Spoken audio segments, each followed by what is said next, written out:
Hi boss, happy victorious birthday, President Ferdinand Bongbong Marcos.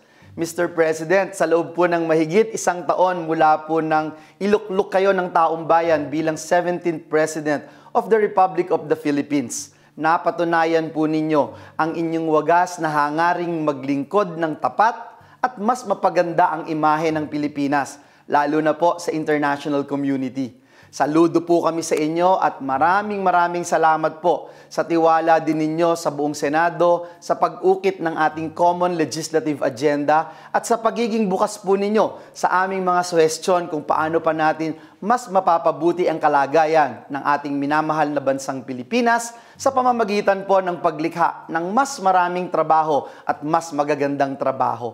On your birthday, sir, please allow me to give you Philippians 1:6.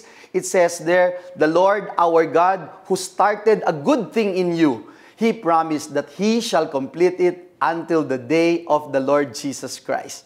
I also pray that God will continue to give you wisdom and strengthen your will so that together with your cabinet and the support of every Filipino, you can fulfill your mission of leading the Philippines towards a brighter, more prosperous, and more sustainable future.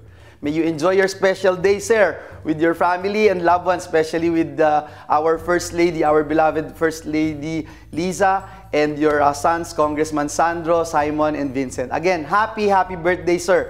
President Marcos, happy birthday. God bless you more.